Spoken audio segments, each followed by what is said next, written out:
Hi everybody, my name is Dillon Fenner, and for my PowerPoint presentation I'm going to be doing the issues with childhood obesity. So let's get started. Oh, first off I just want to say sorry about the weird camera angle. I have my phone here filming off my computer, so it looks a little weird. I'm sorry about that, but this is just the only way I was able to film this. Okay, so let's start. To start out, first we have to address what is obesity and what can cause it. So obesity is a condition of being grossly overweight and having excess visceral fat all on your body.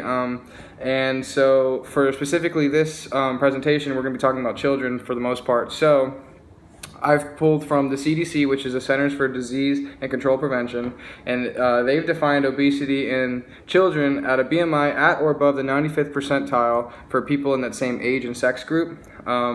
Obesity can occur from a variety of different factors, such as genetic factors, lack of physical activity, eating habits, environment, what else?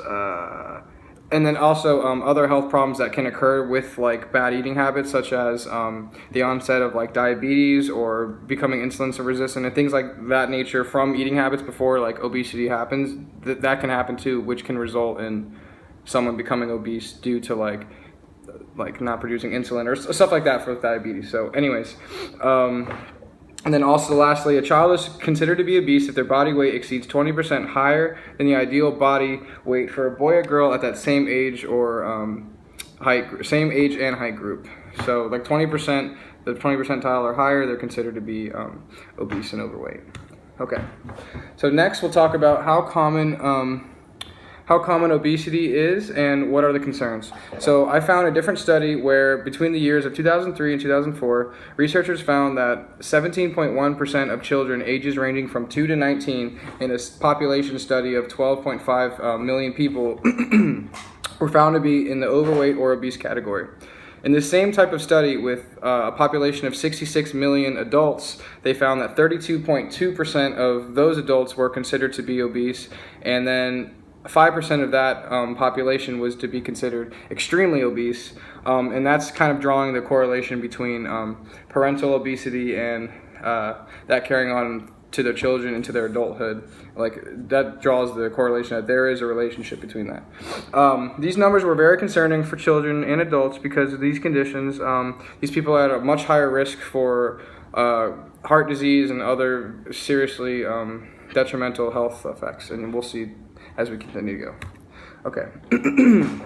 So what health problems can occur from childhood obesity? Well, there's more than just what I've listed here, but this is just to give you an idea.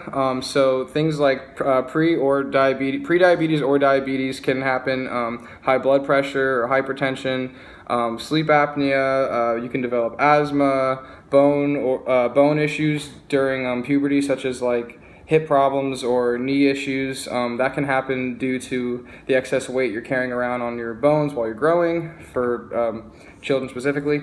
And then other things such as atherosclerosis, well, that's part of heart diseases. And then other things like psychological issues such as social anxiety, low self-esteem, depression, things like that can occur from childhood obesity. So it's important to know these things because it's not just being like fat or like overweight. There's a lot of other things that carry into that.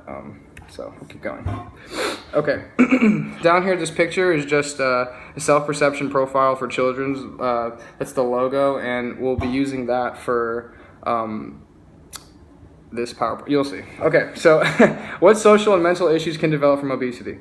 Well, a different study I found for childhood obesity was they used a longitudinal survey of youth, which is like a group of children that are registered in like this type of thing. And the children comprised of 1,520 kids, ages 9 to 10 years old, and their self-esteem was measured through the self-perception profile for children survey. And the results finding were that Hispanic and white females specifically demonstrated significantly lower levels of self-esteem during their adolescence due to obesity. So these were just the two of the children that stuck out the most, but that's not to say that like boys and other types of ethnicities for women like don't have these types of mental health or social like anxiety type issues or self-esteem or whatever, but just these two stuck out the most, so that's just important to note for that. And then we'll keep going. So How important is social and mental health? Well, I feel during adolescence for everybody, exposure, experience, interactions, and overall lifestyle as an adolescent are things that pave the way for someone throughout their life. Children having low self-esteem due to obesity can lead to other detrimental issues developing further down the road, or these conditions can worsen, like I was talking about with, for example, the onset of diabetes, which results in becoming obese and then having other health problems exacerbate, such as, heart disease or something like that. Without proper help and prevention of childhood obesity, these issues have shown to most likely carry on over to adulthood for obese children. So we'll get more into depth with that within the next couple of slides. But that means basically that you'll see obesity being eminent in adults can carry that over with their children to their adulthood because of having obese parents. You'll see. So who's to blame for childhood obesity? Well, just like any other disease or disorder, something like that, not that you're born with like genetic disorder, obesity can occur from a combination of habits, behavior, environment, like we said earlier, lifestyle. All that plays a role in it. But I believe, and I've found through my studies, that parents play a huge role in their child's health and long-term habits to help them stay healthy for their adulthood. And studies have found that parental obesity more than doubles the risk for adulthood obesity in their children among obese and non-obese children under 10 years of age. Which that means that parents being obese literally just doubles the risk for kids under the age of 10 years old, obese or not, to have obesity most likely occur in their adulthood. Sorry. So in order to help alleviate and resist these issues from further growing, parents must make weight loss and their family health habits like a family endeavor. So their healthy habits and all that kind of things need to be a family endeavor to show their, to help influence the kids. And also it's important for not just children, but the adults to not be obese, obviously, too. So we'll keep going. So this is a chart that I pulled from one of my studies that I've referenced in my research paper, where you can see the comparative BMI percentages here. And these are like a toddler, preschool, before puberty, puberty, after puberty, adulthood, etc. And this is their percentages of BMI right here. And then you can see the parents, the mothers, like their percentages are here, and the fathers are here. Like in obese categories are here, here, and here. And you can see the percentages between the mothers and fathers is higher than the children's. So it's not to say that childhood obesity is like an issue in itself. It's this is pointing towards this direction that parental obesity is one of the most influencing factors in predicting childhood obesity, and you can just see with these numbers here with this study I've referenced with 854 subjects. That's what they use for this study. So we'll keep going. So some steps to take to solve childhood obesity is social movements or social policies to be enacted within like schools, such as making sure children's diets are consisted of more healthy varieties of foods, like in the cafeteria, implementing recess and activity, like outdoor activities for the children within at least like 60 minutes or less, or like as a 60 minutes minimum, sorry about that, of activity every day to ensure that children don't become obese, things like that.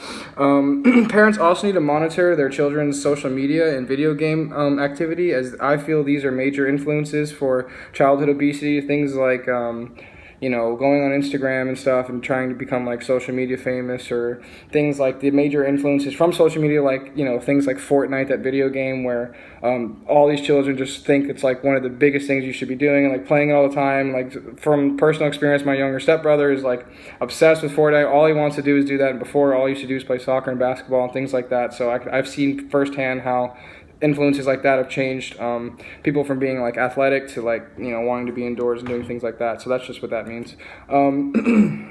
Healthy habits should be a family effort, like I said. Parents should be positive role models, because after all, that's what children become to grow up and like emanate that. Having things like family meals and stuff and helping your children set weight loss goals is things that can help reinforce them. It's positive reinforcement to help solve this issue. And so, sorry, I guess that seems to be it. I forgot to add my reference page in there, but anyways, so basically, I just wanted to say that childhood obesity is an issue, and it's due to children's decisions and their parents and like all the variety of factors. And so the only way to collectively stop this is to have parents be super involved in this, and I feel that's the fastest way to alleviate this problem.